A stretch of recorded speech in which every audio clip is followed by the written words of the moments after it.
Olá, muito boa noite, seja bem-vindo a mais um Atapapo, né? Agora, pelo segundo dia seguido, estamos fazendo a nossa live pelo Facebook, né? Essa experiência. A live de ontem, né, foi transmitida pelo Facebook, mas também está no nosso canal. Então você pode assistir aqui na página do Atapapo no Facebook, mas também pode assistir ali no nosso canal no YouTube, aonde você se sentir mais confortável. Eu, pessoalmente, né, me sinto muito mais confortável, acho muito mais fácil no YouTube, por isso que eu teimei tanto tempo em ficar no YouTube, mas realmente a gente dá para ver que atinge mais, as pessoas acabam vendo mais, se tem mais visibilidade, as pessoas compartilham com mais facilidade através do Facebook, então tive que dar meu braço a torcer, e realmente, né, você vai ter que fazer alguma coisa, tem que ouvir as pessoas, né, não interessa a tua preferência, né.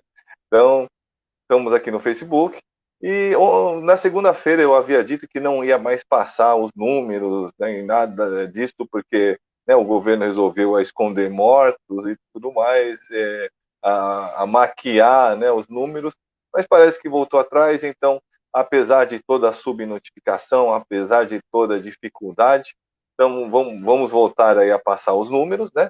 Mas antes eu queria pedir para você que está assistindo, já compartilha com os amigos, chama os amigos aqui para lá, cria uma sala para assistir, vamos chamar a turma aí para participar desse bate-papo, que vai ser muito, muito interessante mesmo, né? Pandemia ou Terceira Guerra Mundial? Será que nós vamos falar aqui de teorias da conspiração? Do que nós vamos falar agora aqui? Não sei, né? Talvez as perguntas de vocês possam nos guiar. Quer dizer, ideia eu tenho, mas as perguntas de vocês é que vão nos guiar nessa discussão. Mas antes, então, vamos aqui para esses números terríveis que gostaríamos que não houvessem, né? Então, nós verificamos aqui que no estado de São Paulo são 150.138 casos confirmados, com 9.522 mortes, né? No mundo, são 7.039.918 casos, com 404.396 mortes. O Brasil, com 772.416 casos confirmados. Eu falei isso devagar porque eu, sinceramente, eu pasmo, né? Eu pasmo. Fiquei 2 dias sem olhar esses números e realmente é assustador. E estamos com 39.680 mortes causadas pelo Covid-19. Lembrando sempre que esses números são um número subdimensionado, né? Nosso problema de subnotificação é muito grande, nós não testamos, né? E esse número certamente é muito maior, então podemos realmente estar em primeiro lugar nesse infeliz campeonato mundial. Nossa, eu realmente agora eu perdi meio que o chão agora aqui olhando esses números. Então, eu já vou colocar aqui nosso companheiro aqui, professor Jefferson, na tela, porque realmente, Jefferson, eu fiquei pasmo. Fiquei só 2 dias sem olhar esses números e agora vendo isso é assustador, ainda mais sabendo que aí em São Paulo, com essa tal abertura inteligente, aqui em Araçatuba, na semana passada tinha aberto até os restaurantes, mas agora voltou a fechar. Realmente eu não sei qual que é o caso. Até ontem tínhamos 8 mortes aqui em Araçatuba, né, e o número realmente numa rampa terrível. Agora, hoje eu fiquei sabendo que aí também em registro, apesar da classificação estar terrível, vai abrir também. Como é que está aí, professor Jefferson? Aí você já pode estar saudando o pessoal. Boa noite, Reverendo Paulo. Boa noite a todos e a todas que estão nos acompanhando aí nessa nova imersão do Atapapo no Facebook. Esperemos que dê certo. Vamos contar aí. Podem procurar no meu canal lá que eu vou retransmitir também por lá. Você tem razão, Paulo, aqui em Registro. Olha que curioso, vocês são uma cidade muito maior que a gente, né? 200 mil habitantes, salvo engano. Nós aqui temos 56 mil habitantes e temos 7 óbitos. Hoje foram mais 2 óbitos na cidade de Registro, já chegando aí a mais de 200 casos confirmados. Nos últimos 20 dias, houve um aumento de 300% no número de casos confirmados na cidade de Registro. E é neste cenário que o governador de São Paulo hoje, o senhor João Dória, anunciou que Registro está saindo da fase vermelha e entrando na segunda fase, digamos, tendo aí uma flexibilização da quarentena, entrando na fase laranja. Na semana passada já houve uma grande polêmica que, Paulo, a gente não teve tempo de conversar, talvez porque emergimos no tema da conversa, mas o prefeito tentou, de uma maneira muito populista e irresponsável, anunciar um decreto de flexibilização quando ainda estávamos na fase 1, né, na fase vermelha do plano estadual, do plano São Paulo. E aí o Conselho de Saúde teve que se pronunciar, da qual eu faço parte, e o prefeito tentou mostrar que o PT, como qualquer outro partido na sociedade, ele tem os militantes dele que estão aí fazendo várias atividades que não são organizadas pelo partido, né? Não é porque você é, no seu caso, filiado do PSOL, que o PSOL vai obrigar você a fazer alguma coisa ou te desobrigar, né? No limite, o PSOL pode te expulsar, mas obrigar você a fazer alguma coisa, não pode. E ele criou a tese de que o Conselho Municipal de Saúde era dominado pelo PT e o PT era o responsável pela não abertura do comércio. Então, de uma maneira muito leviana, muito irresponsável, ele jogou com os comerciantes, porque aí tem isso que a gente tem conversado aqui, né, Paulo? O trabalhador quer voltar a trabalhar. Só que não tem aí, nem na presidência da República, um pouco menos no governo do Estado de São Paulo, e nada aqui na Prefeitura de Registro, uma pessoa responsável diga, olha, quer voltar a trabalhar? Vamos tomar essas e essas medidas. Tem que ter testagem massiva, tem que ter UTI, tem que ter enfermagem, tem que ter um monte de componentes. Só que o prefeito está nessa jogatina populista, querendo agradar os comerciantes e os trabalhadores do comércio, colocando a saúde da população em risco. Então, o Ministério Público pediu para ele revogar na semana passada, justamente porque aí o entendimento de que é preciso respeitar a legislação estadual.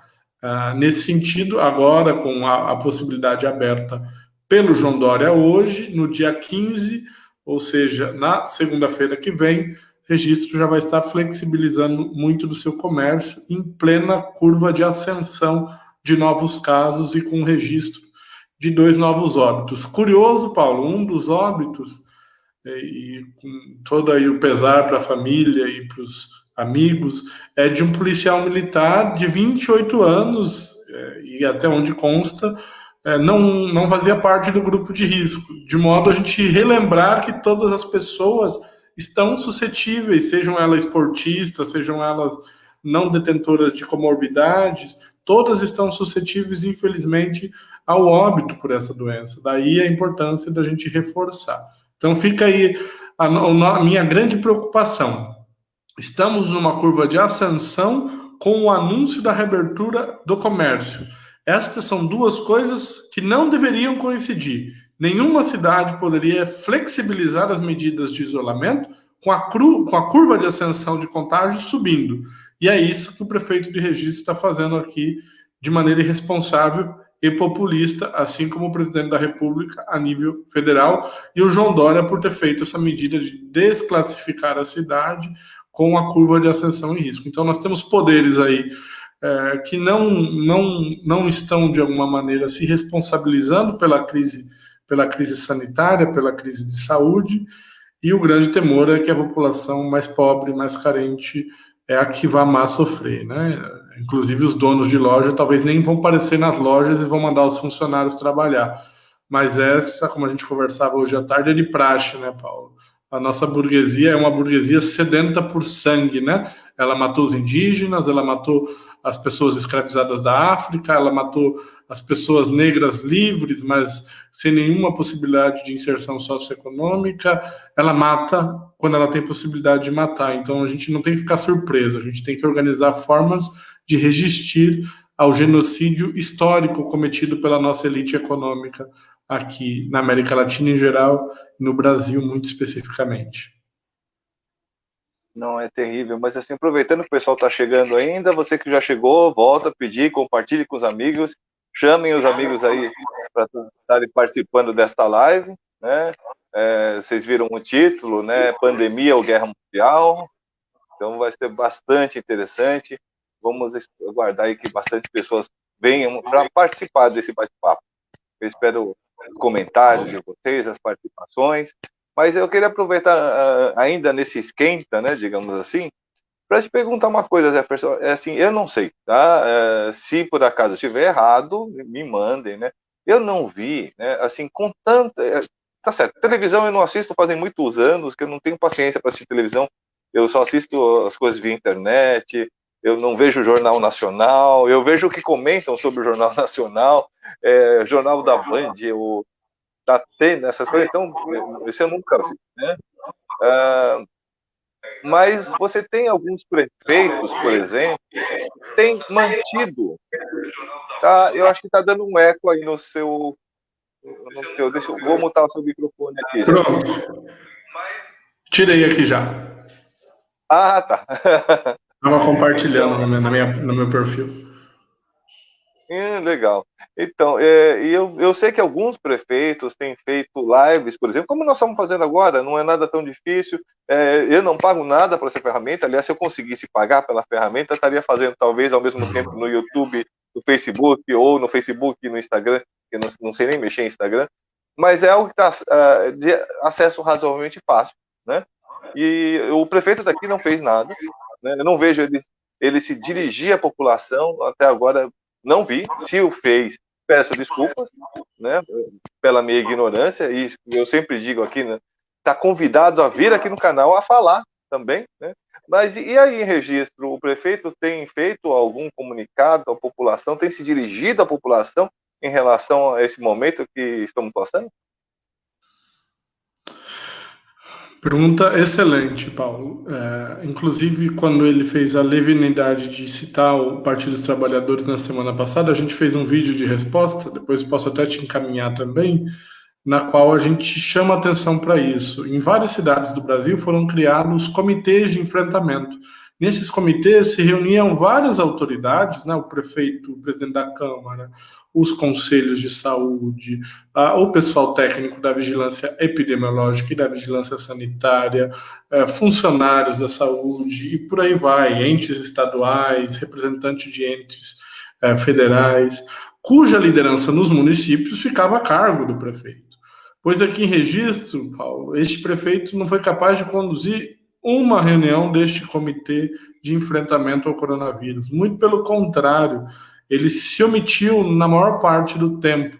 Para não dizer que ele nunca fez uma declaração, na semana passada foram essas duas declarações, Paulo. A primeira dizendo, eu vou reabrir o comércio. A segunda, criando este fato político mentiroso, dizendo, por culpa do PT não vai abrir o comércio, quando na verdade era culpa da irresponsabilidade, da falta de medidas que ele não adotou. Veja, na nossa crítica na semana passada, a gente dizia, o senhor compre mais teste, e isso diz nós do Partido dos Trabalhadores, e outras organizações dizem isso também, inclusive o Conselho Municipal de Saúde. E aí, depois de ser chamado, pachincha, como se diz aí em algumas partes, chamado para assumir o seu papel, essa semana, muito felizmente, a gente recebeu a notícia hoje de que chegaram 10 mil testes em registro. Mas é isso que eu chamo bastante atenção, Paulo. Tanto a nossa vigilância epidemiológica, cujas pessoas que trabalham lá eu tenho o maior respeito, né? Então eu estou falando da organização que deveria estar aí, pelo menos liderada pelo comitê, ou respondendo a este comitê de enfrentamento, tanto a vigilância epidemiológica quanto a prefeitura, na figura do prefeito, não tem um trabalho proativo, criativo, Paulo, um trabalho de liderança. O lema da bandeira da cidade de São Paulo é não sou conduzido, eu conduzo, né? Aqui não, nós não estamos conduzindo a crise, nós estamos sendo conduzidos pela crise, de tal modo que é preciso berrar, a oposição em registro tem que berrar para o prefeito comprar teste, tem que berrar para o prefeito comprar cesta básica, tem que berrar para o prefeito distribuir cesta de alimentação para as crianças. Agora vai ser uma luta imensa, Paulo, porque ele não distribuiu e não quer distribuir a segunda cesta básica para as crianças que não estão indo para a escola. Então é um prefeito reativo, só trabalha no empurrão, muito distante de qualquer, na figura aí da ciência política, a gente chama de accountability, né? Quando o prefeito vem e mostra as contas, mostra aquilo que ele está fazendo. Aqui em Registro nós temos zero accountability, é um prefeito que não presta contas para a comunidade. Inclusive, um dos apoiadores do prefeito estava criticando, Paulo, o Conselho Municipal de Saúde, porque o Conselho estava fazendo reuniões pelo Facebook, né, divulgadas pelo Facebook, dizendo que isso expõe os membros do Conselho. Aí você percebe o nível de exclusividade que essa gente tem sobre as instituições, né? Para eles abrir uma reunião para o público é uma coisa extraordinária. Você está expondo as pessoas quando, na verdade, é do povo as instituições. As instituições são do povo. Parece muito com a postura do presidente Bolsonaro nas reuniões fechadas.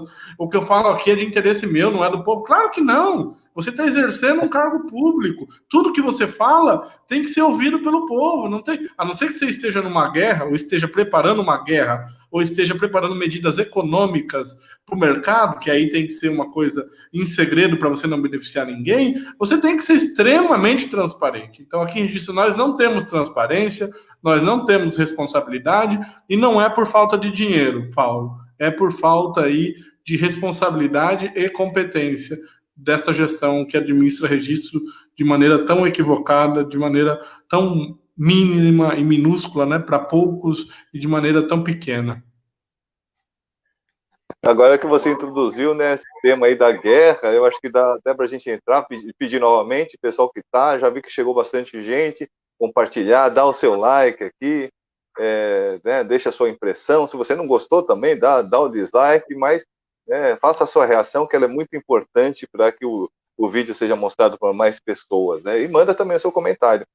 Mas nessa questão da guerra, né, que é o título aí da nosso bate-papo de hoje, eu estava conversando, acho que foi hoje mesmo, né, com um amigo meu, e ele perguntando, poxa, mas será que aqui não houve alguma mutação, alguma coisa, porque a gente não estoura, né, de casos como na Europa, outros lugares, mas também a gente não, assim, não fica naquela assim, vai, não vai, a gente está nessa rampagem toda, subindo, o número de mortes estão subindo, mas não chega aquela catástrofe vista em outros lugares. Bom, primeiro que catástrofes estão aconteceram, Manaus já aconteceu, né, enfim, né. E aí o que eu estava analisando com ele, pensando, é o seguinte, eu conversei até com o Dr. Rodolfo já, né, e nós obviamente não somos nós que vamos ser capazes de fazer essa análise, mas somente para citar, que o Brasil, de certa forma, ele até teve alguma condução, né, inicial, né, ou seja, houve lá aí um fechamento, mesmo que não tão programado, não tão perfeito como foi feito, por exemplo, que é o grande exemplo é Wuhan, né? Lembrando que a China tem 2 bilhões de habitantes e Wuhan teve o que, 4 mil e poucas mortes, alguma coisa assim, né? E nós temos 200 milhões e já estamos aí daqui a pouco batendo as 40 mil mortes, né?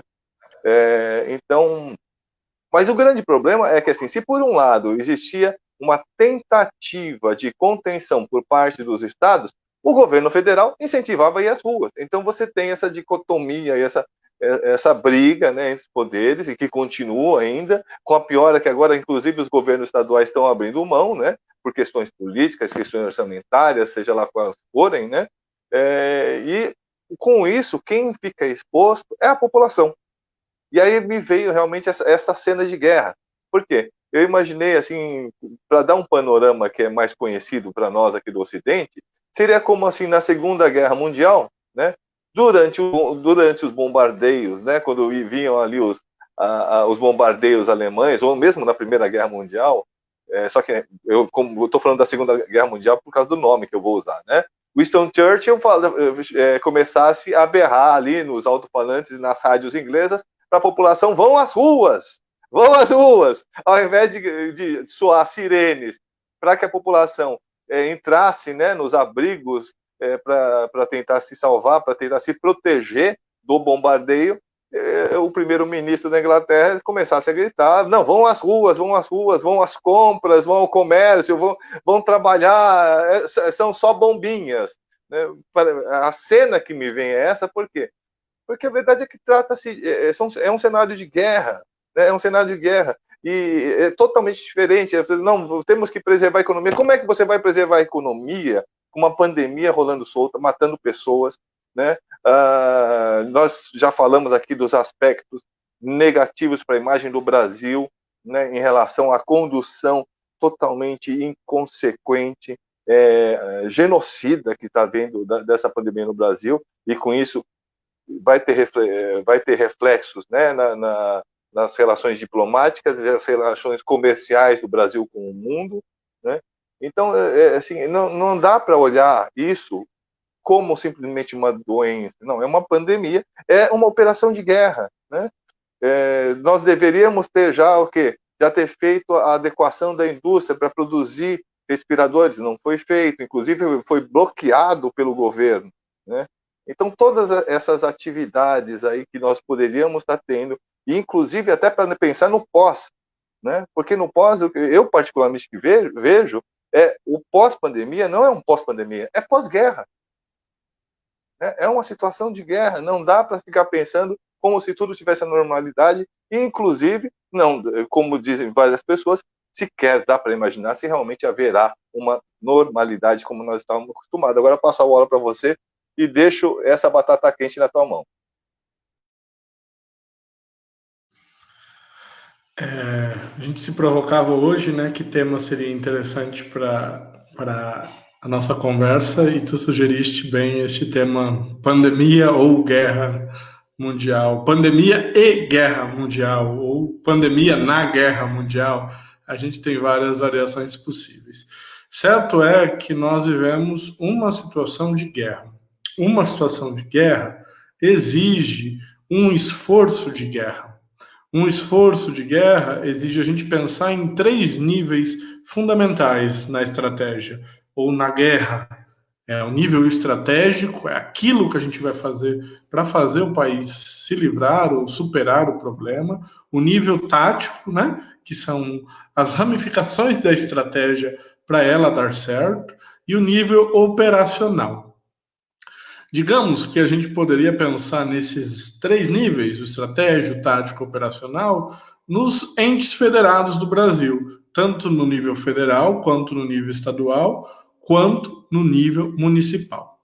Nossa grande vantagem nessa guerra, e que ainda permite que a gente não caia perante o inimigo, é que a gente conseguiu construir um sistema público de saúde razoavelmente forte para enfrentar essa situação de guerra. Então, digamos que nós não temos aí o melhor general. Ou, eu estou sendo bem generoso, né, Paulo? Nós não temos general conduzindo a guerra. Os nossos, com exceção de alguns comandantes de batalhão, que seriam os nossos governadores, também são bem precários. E os nossos chefes de divisão, os prefeitos, na sua grande maioria, está olhando mais para o cenário eleitoral de outubro do que para a resolução da pandemia. Como o presidente inflamou as pessoas com a ideia de que elas querem voltar a trabalhar, ficou aí muito claro que os prefeitos estão trabalhando no populismo para abrir o comércio e garantir votos para outubro, e não com a responsabilidade sanitária de levar a cabo a quarentena enquanto ela for necessária. Como o governo federal não atuou nessa economia de guerra, não deu possibilidades para as micros, pequenas e para os trabalhadores autônomos, né, de real existência, não chegou a ajuda financeira, nós então estamos aí à mercê de comandantes de divisão, de prefeitos conduzidos por uma política populista. Bom, nós estamos num cenário muito precário de guerra, mas nós tínhamos aí executores lá na saúde da família, nos postinhos de saúde, no SUS, com muita eficiência. Nós não descambamos ainda para mais mortes, para um cenário caótico e de caos por conta dos nossos profissionais lá da linha de frente, os profissionais do SUS, os nossos verdadeiros soldados nessa guerra. Nós estamos sendo conduzidos por um general inconsequente, por um presidente da República, né, fazendo a similitude com a guerra, por uma liderança irresponsável, que parece que está o tempo inteiro se embriagando de mentiras e de uma insensatez gigantesca.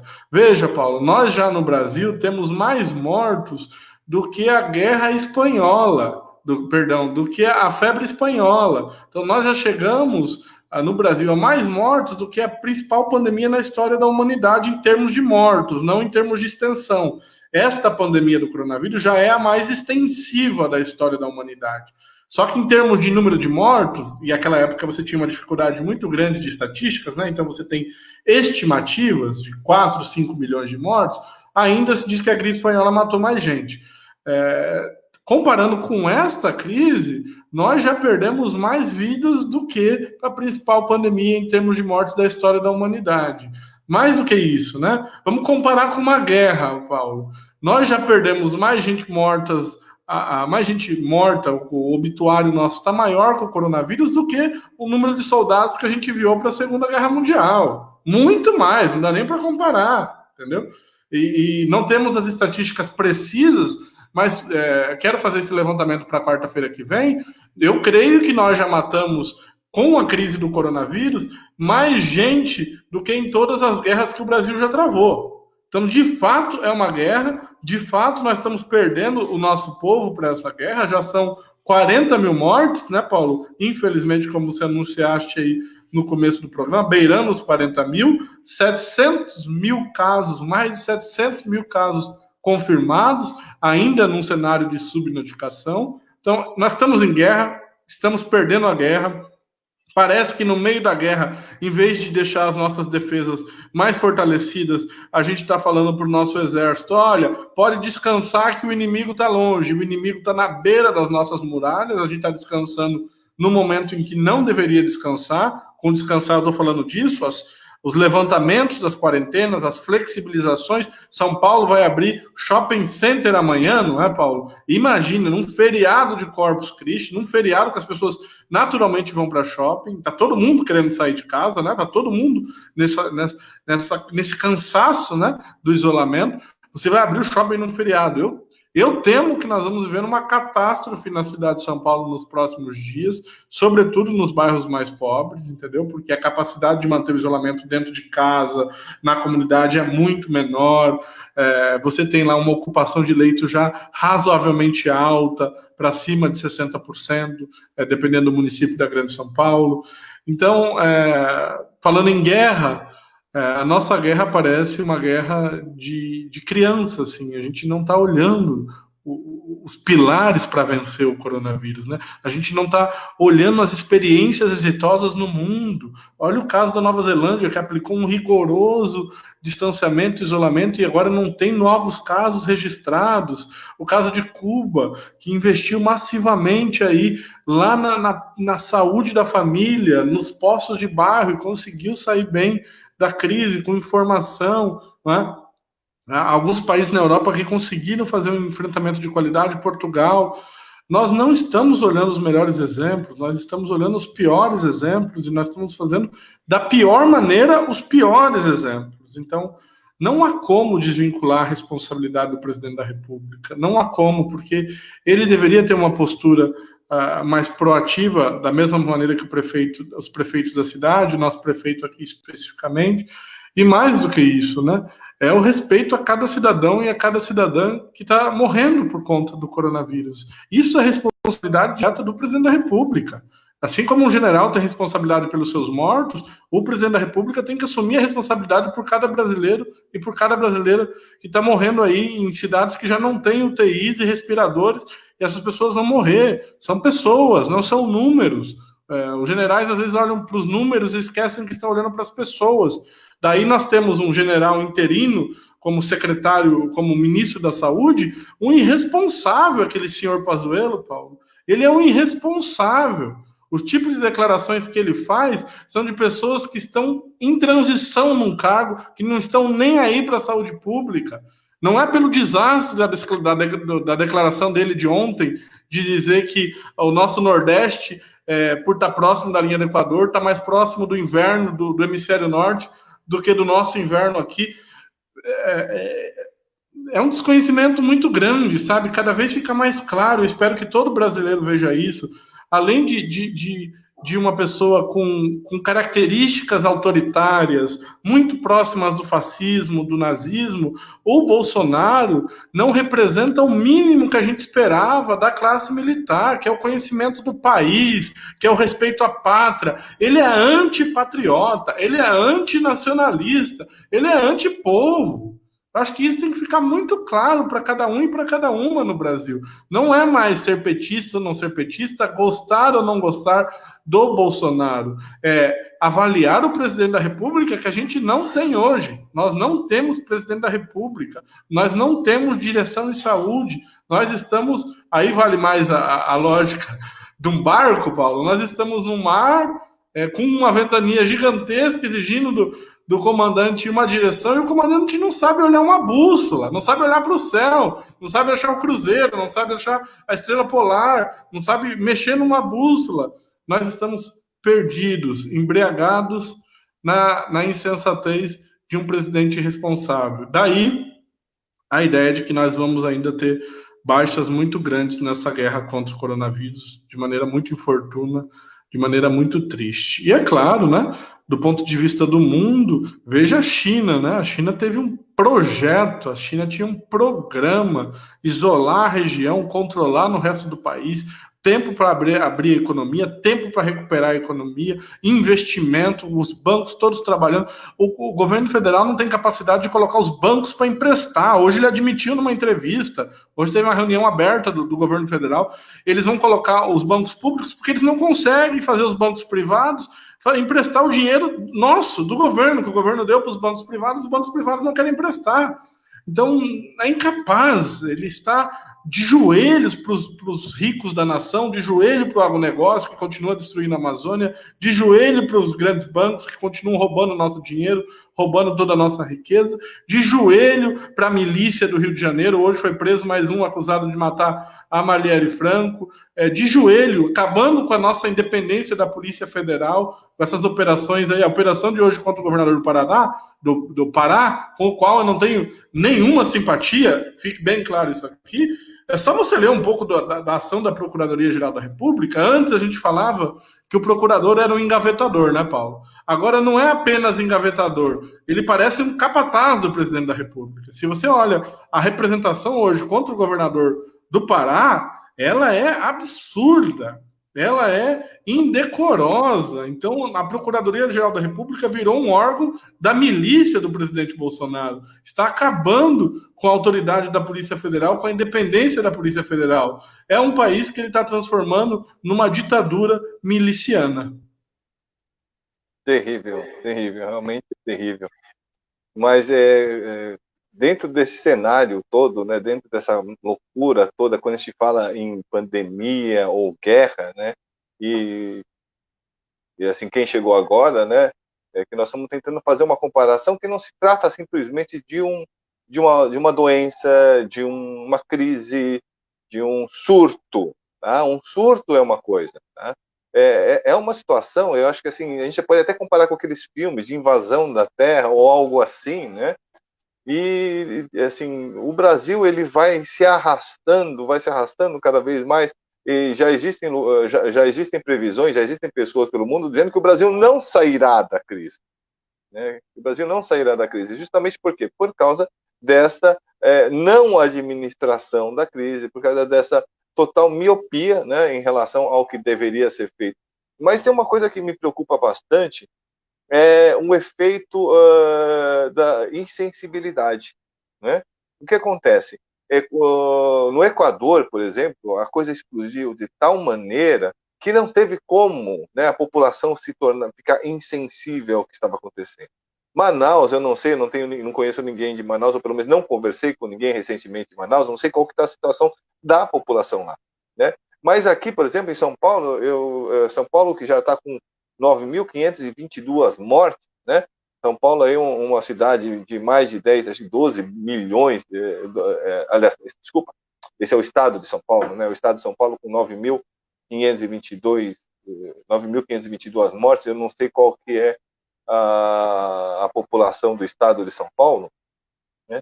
E isso, para quem ainda não perdeu ninguém próximo, né, tem, assim, muitas vezes, como dizer, né, a morte de milhares a morte de milhares é uma estatística, a morte de uma pessoa é uma tragédia. Então, para quem ainda não teve uma morte próxima, isso acaba se transformando em paisagem até que chegue próximo, ou mesmo assim, isso acaba não tocando tanto essas pessoas, E enquanto não houver realmente, não conseguir ver aquela desgraça, como aconteceu no Equador, aconteceu em outros lugares, né, onde você tem os médicos tendo que escolher quem vive e quem morre. Por quê? Porque não tem leito em UTI. É isso que é importante lembrar. Né? A hora que isso estoura a capacidade do serviço de saúde pública, as pessoas começam a morrer não por causa somente da doença, mas pela falta de atendimento, pela incapacidade de atendimento.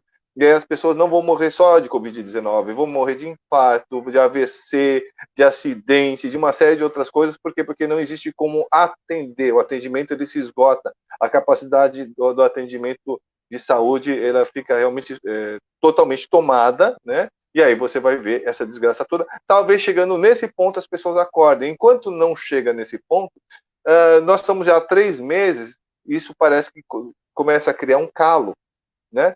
Assim, você junta a necessidade, né, a necessidade daquelas pessoas que realmente não podem ficar em casa, graças ao governo federal que não entrega esse auxílio emergencial, que atrasa o auxílio emergencial, e ainda agora vai estender com mais R$ 300. Assim, eu queria pedir para o senhor Paulo Guedes, o senhor Bolsonaro, os filhos dele, passassem um mês com R$ 600. Que eles pagassem as contas de água, luz, e comecem com R$ 600. Ou vai R$ 1.200 que seja, né? Que eles vão fazer isso. Então, depois que eles façam isso com R$ 300 para ver se é possível. E mesmo assim, é um auxílio que chegou para alguns, não chegou para todos ainda. Alguns já receberam a primeira parcela e vão receber a segunda. Outros nem receberam a segunda parcela ainda. Outros nem receberam a primeira parcela ainda, né? E nessa situação toda é que esse governo vai empurrando a sociedade para a morte, né? Para a morte, para essa desgraça, para esse cenário terrível, né?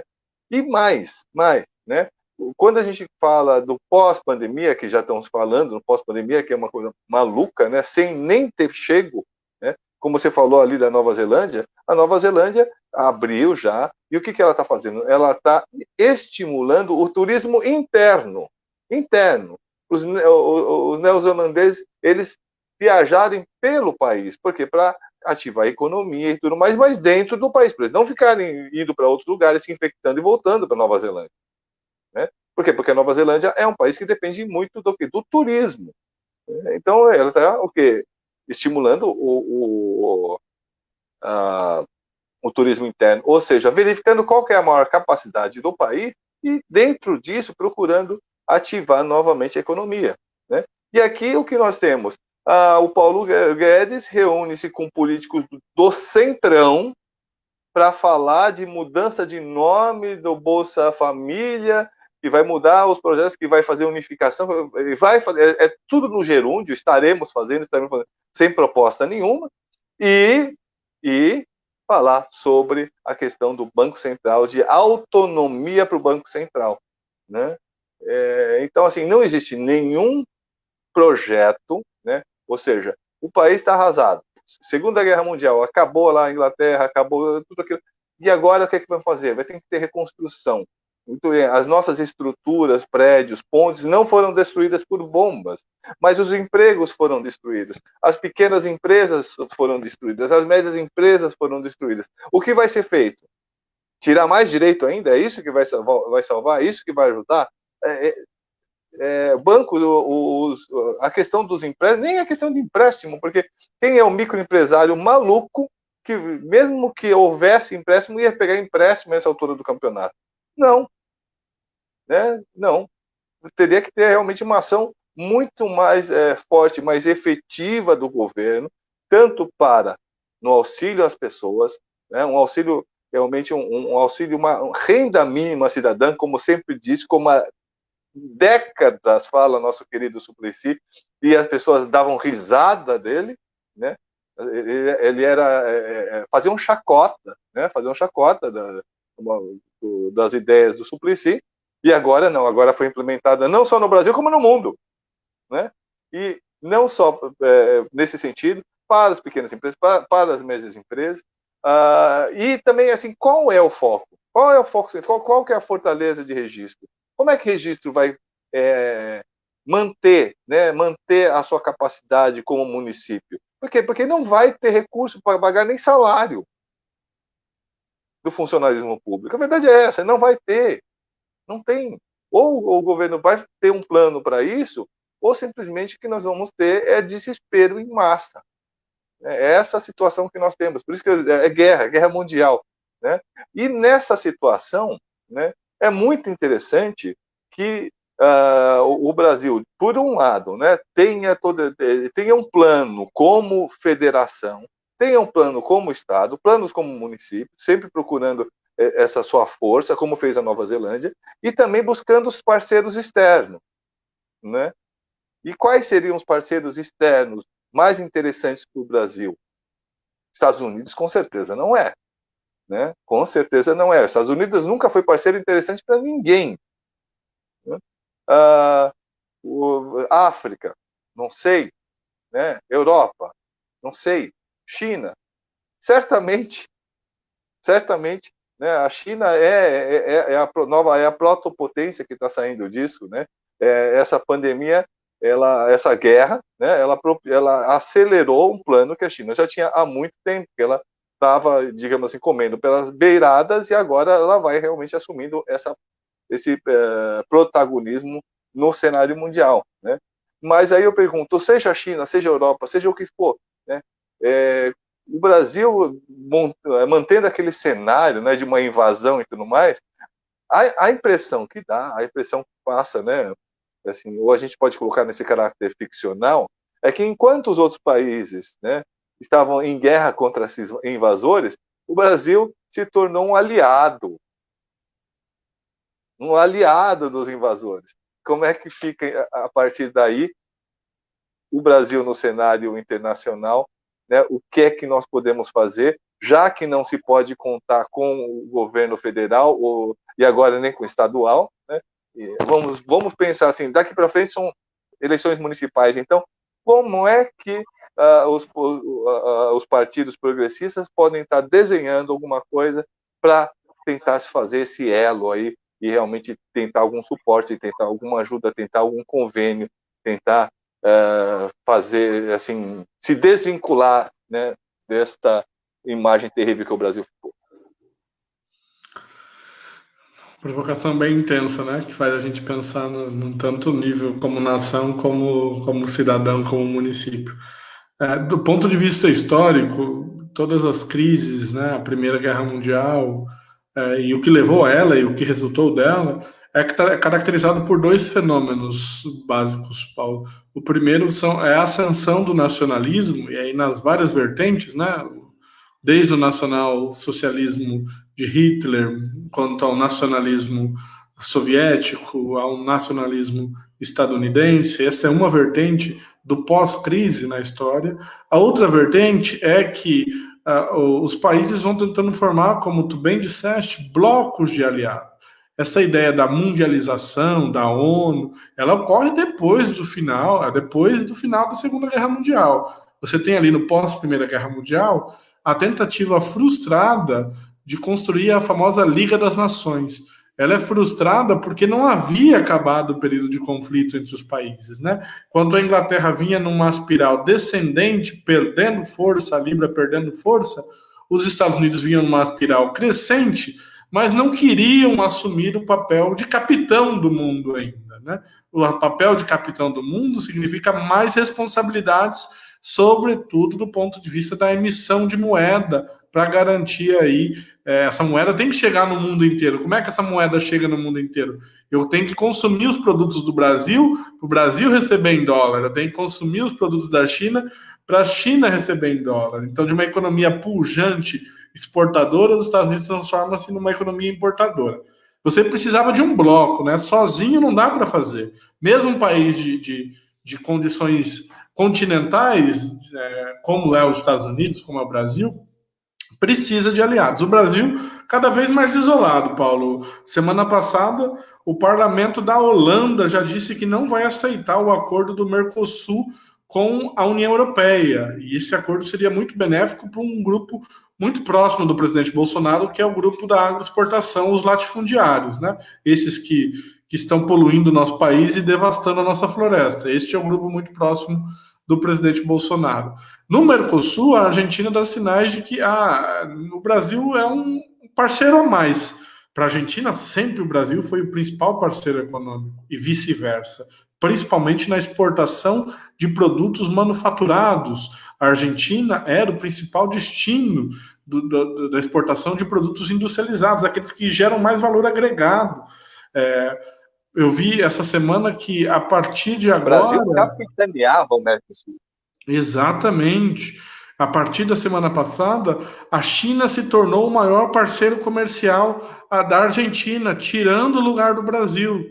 Então, aquilo que a gente sempre conversava, que não importa a cor do rato para a China, não importa a cor do gato, importa que ele coma os ratos. Isso vale para a crise no Mercosul. Bom, o Brasil está perdendo papel de liderança, eu vou ficar próximo da Argentina. A Argentina tem commodities, a Argentina tem petróleo, a Argentina tem um presidente que respeita os tratados internacionais, entendeu? Então, o Brasil fica muito distante até dos aliados mais históricos, né? Que é a Argentina, a própria Inglaterra, que sempre foi um aliado histórico do Brasil, se coloca agora numa posição antagônica, questionando as ações do presidente Bolsonaro, a União Europeia como um todo, os BRICS, a gente sempre fala que não existem mais enquanto bloco que procurava o protagonismo no mundo, né? O G20 também, muito estraçalhado por toda essa crise econômica.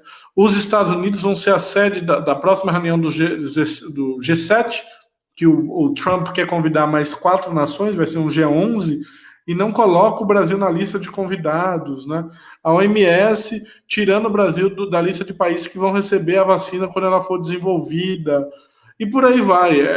Ladeira abaixo, nós não temos aliados internacionais. Qual o grande problema disso? Que o Brasil é visto hoje só como um lugar para fazer dinheiro cair fora. Isso que está acontecendo. As bolsas de valores, a gente conversava hoje, deram um pequeno aumento, que é isso, né? Se aproveita da crise, algumas empresas aí que estão se fundindo, comprando outras. O momento da crise é o momento da oportunidade para os capitalistas que têm dinheiro para explorar o trabalhador e a trabalhadora, né? Então eles estão sugando mais ainda nas bolsas de valores aí, de um governo incompetente que está queimando as nossas reservas internacionais. Então o Brasil virou isso, um par internacional. O Brasil serve para quê? Para dar dinheiro para investidor internacional hoje. Mesmo assim, o cara investe logo e tira logo porque tem medo que Bolsonaro não segure o país até o outro dia.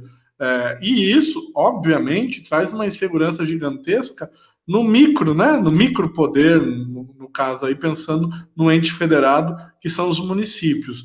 O fundo de repasse aos municípios já teve uma queda enorme, Paulo, neste mês, e a tendência é que caia ainda mais.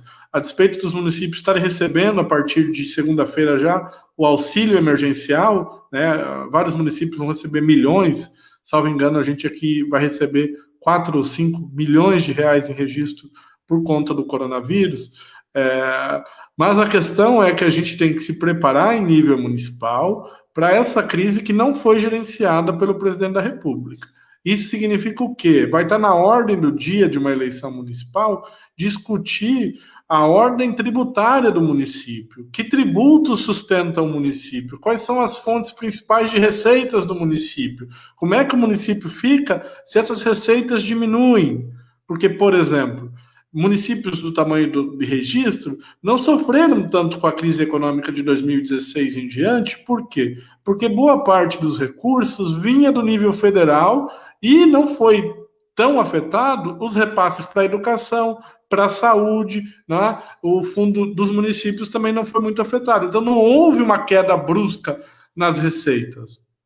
Vai ser preciso um redesenho institucional da ordem tributária dos municípios, seja ISS, seja IPTU, seja Imposto Territorial Rural, que é de competência dos municípios e basicamente não é cobrado dos grandes latifundiários do Brasil. E essa discussão vai ter que voltar para a ordem do dia. Eu lembro quando o Haddad assumiu a prefeitura de São Paulo, ele tentou trazer o conceito de justiça tributária, Paulo, que é cobrar mais de quem vive em áreas que tem mais acesso ao Estado. Por exemplo, é justo uma pessoa que mora num bairro pobre, que não tem iluminação, que não tem esgoto, que a polícia demora 20 minutos para chegar, não é? É justo esse cara pagar a mesma cota de IPTU de quem mora num bairro onde a polícia chega em 5 minutos, que tem uma ótima iluminação, que tem esgoto bem feito. Não é justo, porque o Estado não está chegando da mesma maneira nesses dois locais. De uma maneira que você tinha que compensar aquele que mais sofre, para no futuro o Estado chegar lá e aí você aplicar uma justiça tributária sobre ele. Mas o nosso país é o rei da injustiça tributária, né? Você tem a maior base de arrecadação de impostos, que é no consumo, não é na renda nem na propriedade. Então, sobre o trabalhador, que é o que precisa comer, basicamente, os nossos milhões de trabalhadores que precisam comer, é ali que você rouba do trabalhador boa parte do salário dele, né? Ali você pega do trabalhador boa parte dos recursos, ele via impostos, que volta para a mão de uma elite, para financiar grandes empresas, grandes bancos, e por aí vai. Então, na ordem dos municípios, essa discussão vai ser muito central nas eleições, e o nosso eleitor, nossa eleitora, não está acostumado com essa discussão, né, Paulo? Não está acostumado com essa discussão. Eu resumo isso vendo a facilidade com que o governo Temer aprovou lá a PEC que congelava os recursos da saúde e da educação. A facilidade com que o presidente Bolsonaro aprovou aí a reforma da Previdência. Aqui, Paulo, nós estamos tendo um processo aqui de aplicação da reforma da Previdência em nível municipal, porque a cidade tem um regime próprio de Previdência, não é? Aqui, ontem tivemos, puxado pela vereadora Sandra, uma primeira audiência pública já nas portas de aprovação do projeto para discutir se precisa ou não da reforma da Previdência em nível municipal. Ou seja, o ente não chama os servidores municipais para discussão, Paulo. Coloca eles fora do páreo. Faz uma discussão excessivamente técnica, uma discussão de contadores que eles não são capazes de traduzir para o servidor. O que me parece, às vezes, uma grande caixa preta, porque eles não querem trazer a discussão em termos coloquiais, em termos leigos. Então, essa discussão, eu espero que a gente esteja numa capacidade de trazer ela num nível de compreensão para as pessoas que nunca estudaram o tema, nunca discutiram o tema. A gente vai ter que dizer por que é uma injustiça tributária, como a gente vai refazer a crise. E aí, a gente até está pensando em fazer isso há algum tempo, Paulo. A paradiplomacia vai ser fundamental, tanto para os estados quanto para os municípios. Como é que você vai conseguir recursos fora essa criatividade tributária, vamos dizer assim? Indo para fora e buscando recursos. Nós temos bancos aí que são internacionais no sentido de ajudar os países pobres a reconstruir perante uma crise. O próprio Banco dos BRICS, que tem dinheiro brasileiro, o Banco Internacional de Desenvolvimento, o Banco Interamericano de Desenvolvimento. Nós temos várias possibilidades de países que têm taxas de juros negativas, de um município ir lá e contratar empréstimos com taxas de juros irrisórias para aplicar no município, se endividar com esses bancos internacionais porque eles têm menos taxa de juros, entendeu? E, obviamente, a escolha estratégica aí não é ir para a França, não é ir para a Alemanha. A escolha estratégica é ir para a China.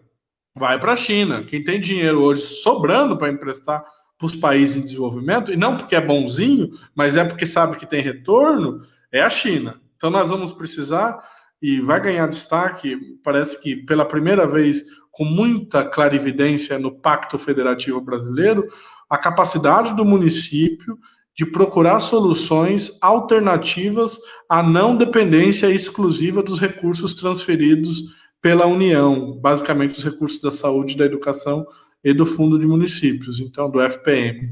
Então vai ser preciso audácia, vai ser preciso criatividade, vai ser preciso sensibilidade com os problemas da população.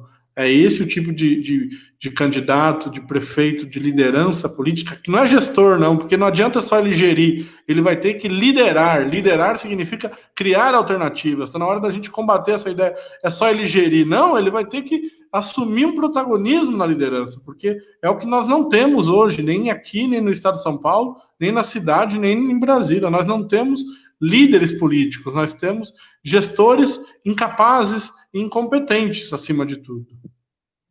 Aliás, né, nessa figura de gestores, né, nós tivemos eleições, aí as últimas eleições foram marcadas aí pela figura do gestor, né? O que é uma grande idiotice, né? Porque a gestão pública não tem nada a ver com gestão empresarial. O empresário, Até né, porque, Paulo? ah, O empresário é melhor exato, do que o político, né? exato, né? A gestão pública, ela tem que ser para começo de conversa, e se ela não for isso, ela nem tem sentido, participativa. Exatamente. Participativa, porque a solução não vai vir da cabeça de um gestor. Todo gestor, ele procura o quê? Eu já tive empresas, e o que eu queria com as minhas empresas? Ter lucro. Para quem? Para mim.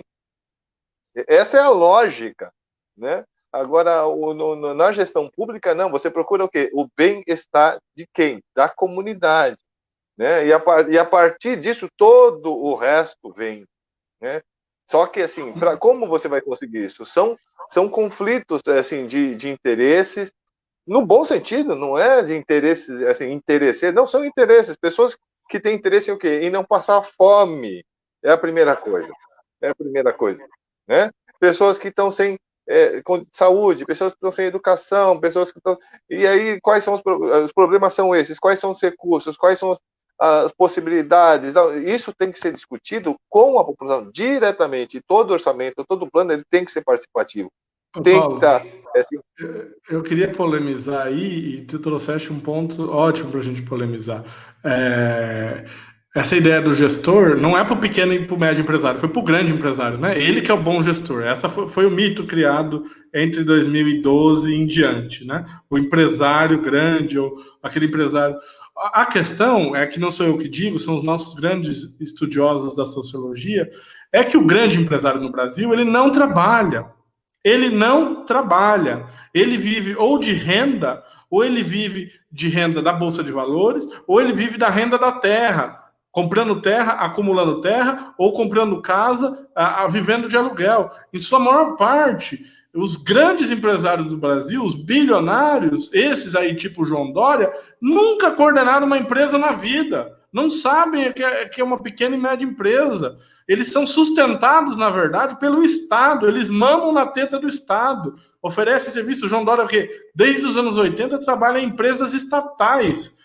Então, aí não há contradição. É porque a gente desconhece a história do que é o empresário, o banqueiro no Brasil. Né? Eles são grandes sanguessugas do Estado. Eles não são trabalhadores. Não existe história de sucesso entre os grandes empresários. A gente vai encontrar história de sucesso com a Dona Maria, que vende coxinha, com o Edson lá, que vende risoles. Agora, o grande empresário nunca trabalhou, ele sempre mamou, empréstimo a juros baixos, dá calote no Estado, fecha a empresa, declara falência e não paga ninguém, só nega impostos trabalhistas. Esses caras aí não revelaram nenhuma contradição. Foi um mito criado, né, Paulo? Um mito de que o empresário não ia roubar o Estado, mas se esqueceu que os maiores assaltantes do Estado não são os políticos, mas são os banqueiros e os grandes empresários.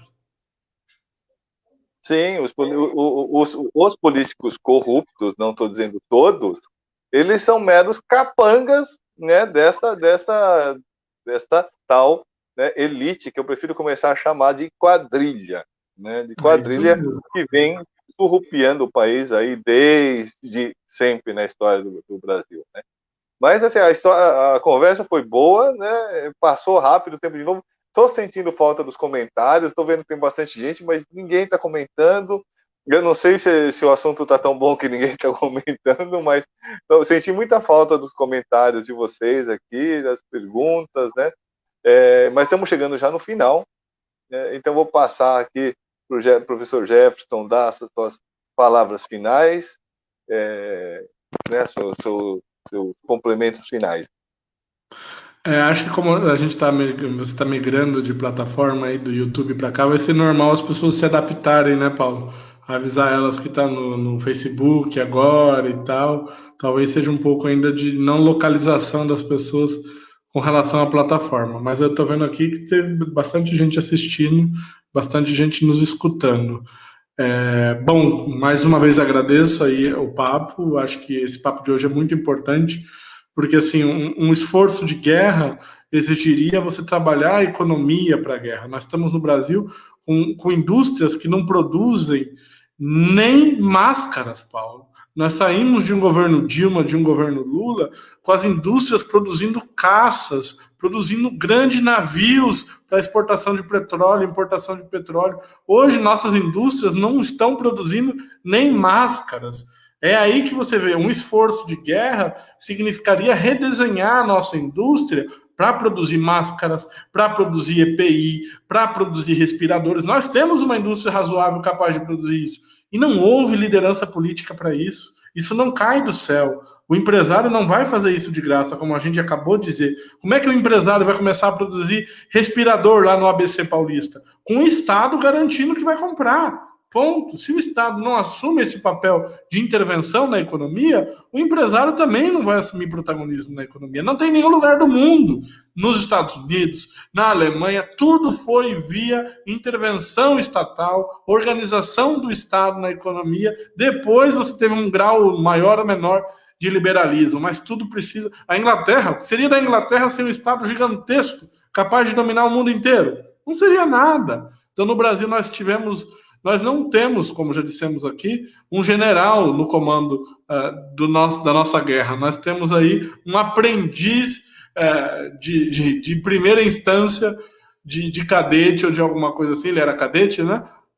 Acho que nem sabia muito bem o que fazia ali, porque é acusado de terrorismo dentro do próprio exército. Então, nós temos um presidente incapaz, uma liderança que não fez a economia trabalhar, não trabalhou para essa economia de guerra. Então, o termo é: nós não temos uma economia de guerra para enfrentar a guerra pandêmica que a gente vive hoje. E aí o que nós estamos sofrendo é, infelizmente, muitas baixas, uma crise econômica que vai ser avassaladora. Veja que os Estados Unidos lá tomaram medidas bruscas no segundo momento e hoje tiveram uma recuperação econômica fantástica, né, com a geração já de milhões de empregos nas primeiras semanas de reabertura. Aqui nós corremos o seguinte risco, Paulo: como não estamos travando uma guerra com estratégia, com tática e com operação, nós vamos reabrir a economia, provavelmente por conta da continuação do número de casos, nós não vamos ter o florescer da economia.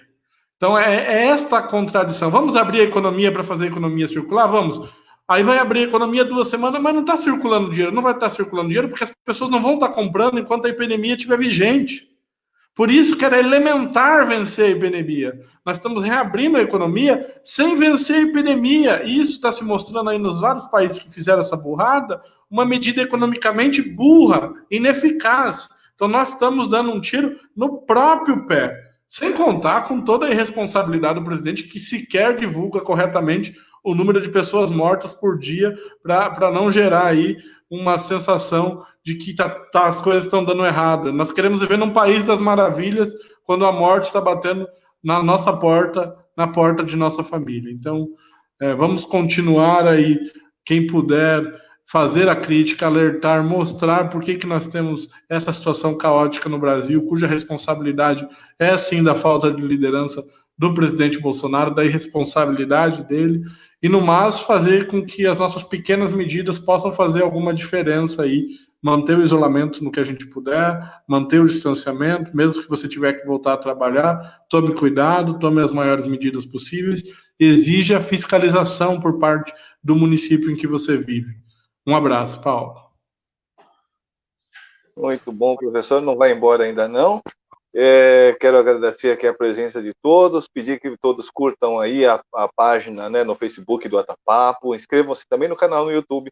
Essa conversa, né, esse bate-papo vai ser colocado também no nosso canal lá no YouTube, então quem preferir assistir lá pode estar assistindo lá, né, e eu peço a vocês, né, realmente para estar compartilhando com mais amigos, outras pessoas possam estar assistindo esse bate-papo depois, e lembrando a todos, segunda-feira, né, com o nosso camarada Claudemir, outros camaradas de assentamentos, vão estar aí no tema sempre da questão da segurança alimentar, da reforma agrária, que acreditem, sempre foi importante, tá? Sempre foi importante. A questão da segurança alimentar é uma questão que é discutida na FAO, na OMS, em diversos organismos pelo mundo todo há décadas, tá? Há décadas é discutido, mas hoje, mais do que nunca, vai ser essencial para que realmente possamos ter condições de sair dessa crise e condições de começar a construir alguma coisa diferente. É parte daí. Se não partir daí, a gente não tem base para construir mais nada. Então, peço a todos aí os likes, convido a assistirem aí na segunda-feira próxima, né, Segurança Alimentar e Reforma Agrária. Obrigado novamente e bom resto de semana. Eu não sei se teremos alguma outra live ainda durante essa semana, mas que Deus os abençoe. Aliás, que as bênçãos de Deus Onipotente, que é Pai, Filho e Espírito Santo, sejam com todos e com todos a vida eternamente.